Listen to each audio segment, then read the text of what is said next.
YouTube, it's your boy Above Average Cody here today to share all of my thoughts on the two newest rank maps added to Halo Infinite, and that is Inquisitor and Fortress. And we're first going to talk about Inquisitor here with some gameplay playing in the background, and then we'll jump into talking about Forbidden. But I will open up with saying I was skeptical on these two maps being added. I'll be honest with you guys. Didn't play a lot of competitive Halo back in the day, and Midship was not really my favorite map. I mean, everything was just purple. I didn't really understand the map back then, and I just was not the Halo player that I am now, so I was not super excited about these maps being added like most people were.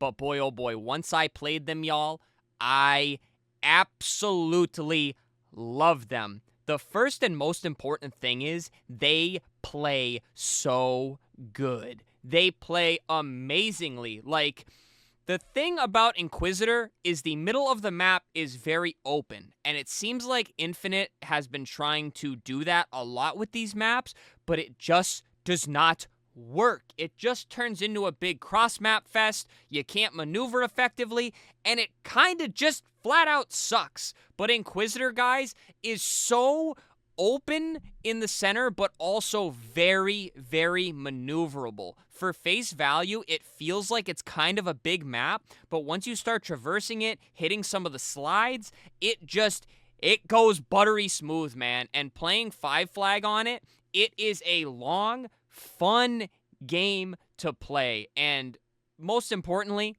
it is a new map that does not suck. And that is something we have not had in Halo Infinite for a while.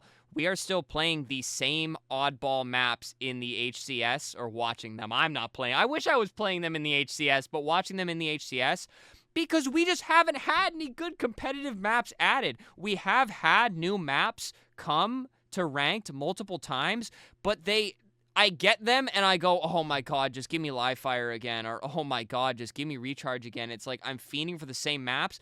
I'm not feeling that way playing Inquisitor, guys. It's really fun to play, and if you have good teamwork, it's just really fun how the map just flows, man. It's kind of hard to explain, because obviously I haven't been playing on this map for a million years, guys. I'm sure there's a lot of good insight that the past Halo players have on it, but it's just really fun. Again, the way it's designed, it actually has color. It's not just gray, and they removed Argyle and Interference actually out of the ranked arena for this. So not only did they get rid of 2 maps that the general consensus is they're not very good competitive maps, but we got a map that actually plays good, is actually fun, actually has color, and I am wicked enjoying Inquisitor, guys, because it gets, again, although it feels big, it gets really hot and bothered really, really quick. And it feels like people, the last thing I'll say about it is it feels like it's really just you and your bandit just absolutely going ham. Of course, the sandbox still plays a role, and obviously you start with plasmas, which I don't really want to get into that too much, because honestly, I don't really mind the plasmas. I saw pros like Lucid really saying they want them gone ASAP. 2 feels like a little bit too much at times, but I don't think it's too bad, because again, with all the cover you have on the outsides of the map, it's not too hard to avoid it, and you're very much rewarded for an accurate grenade throw.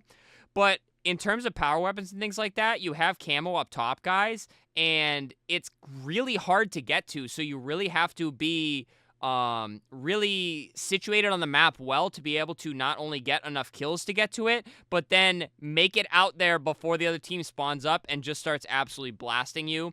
I have played the map a couple times now in Ranked Arena, guys, and it's an absolute pleasure to play, and it's not a map I'm actually dreading coming up on my screen when I'm searching for a ranked game. And now, guys, sliding over to the Fortress gameplay, I have some of the same sentiments on this map that I have with Inquisitor, with how there is open space, but it's not too open. Again, it just feels like when they wanted to do the dual sniper maps, they were force feeding us these super open maps.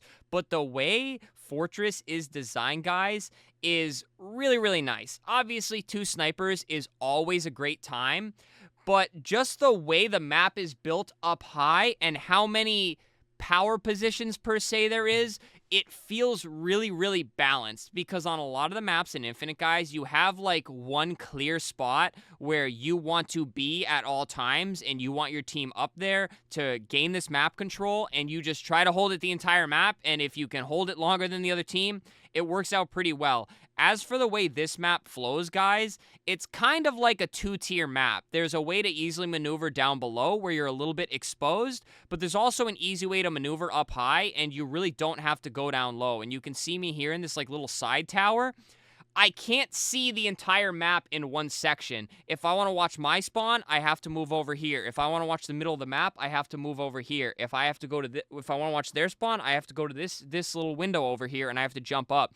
It's not easy to just sit there with a sniper rifle and just pin the enemy in their base. You very much have to control the multiple power points on the map, and I feel like this makes this map really balanced, and it actually makes it flow pretty good. And what's really interesting when I played this map, it might have been because I placed kind of a lower rank than I'm used to, so the pacing was a little bit slower. The spawns felt very predictable, and I don't mean in such a way that, you know, oh, they're spawning over there, we all run over there, kill them, okay, they're spawning over there.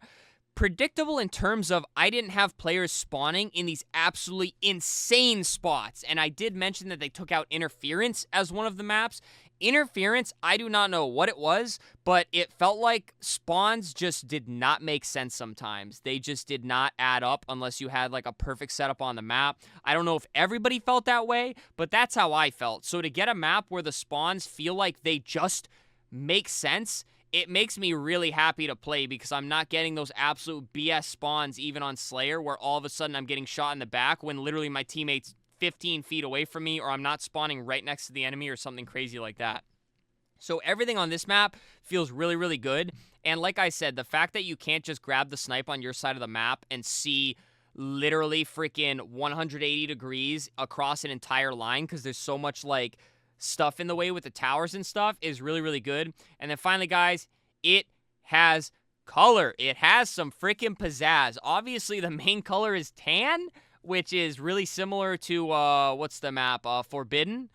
They even have similar names, Forbidden and Fortress, but you do have the red flags on one side, the blue flags on the other side. You have a lot of grassy, like moss coloring. You have a lot of brown boxes around. So although it's still kind of true to one color palette, it just has a bit more pizzazz. And I absolutely love the lighting, dude. I love a good map with a sunny side and a shady side. It's just something about it, man. It feels like a beautiful afternoon, and it's been a pleasure to play, guys. I really do love these two maps, and I feel like I almost want to believe that it's like, oh, 2 new maps, you know, honeymoon phase, you know, oh. But I have not gotten this once, guys. I played Interference when it was added. I thought it played like poop. Argyle got added. Although I warmed up to it and started to enjoy it a little bit, it still wasn't an amazing map. I was definitely just coping a little bit. Forbidden got added, hated it, you know, and it's like these maps get added, and although they are shiny and new, that does not automatically mean I fall in love with it. But these 2 maps, guys, like I said, I actually enjoyed the way they flowed, the way the power weapons and things like that played, and most importantly, the way they looked, guys. And I'm not saying that these are the greatest maps and we're going to be playing every mode in the HCS on them, but I am saying I'm excited because they were a pleasure to play, and the most important top-notch thing is when they pop up on my screen, I'm not going, oh, Inquisitor again, dude, or, oh, Fortress again, are you serious? Like, I'm excited to play them, and that says a lot for the maps in Halo Infinite because, again, I've only been fiending for live fire and recharge for pretty much 3 years now, and I'm kind of sick of it, so it's nice to get some maps that I'm actually looking forward to play. So, guys, that's pretty much all of my thoughts on these maps here. It's going to be really fun to continue playing them, and most importantly, assuming they do make it into the HCS for maybe multiple game modes, it just makes me all the more excited. So that's pretty much all I want to cover in today's video, guys. Subscribe to the channel. Halo Infinite content, there's been a lot to talk about with all the new updates. We just did a really spicy conversation piece yesterday for the Halo 2 20th anniversary, so be sure to check that out and hit that subscribe button. While you do, hit the thumbs up on this video, guys. Leave a comment, share all your thoughts on the new ranked map. I already know there's going to be a lot of comments about Inquisitor because the game is having some monster frame rate issues on Xboxes. I do not know why. I'm not sure if they've addressed it, but I really hope they fix it quickly. I did not want to mention it because I didn't have any issues, so it would be a little unfair for me to judge the map off problems that I'm not having. But hopefully they fix it soon, so all the homies on Xbox can start to enjoy it as much as I do. But outside of that, guys, channel membership, super thanks. Y'all know what to do. Don't feel like you have to, but that does for me, guys. Stay happy, stay healthy, and stay tuned for the next video, y'all.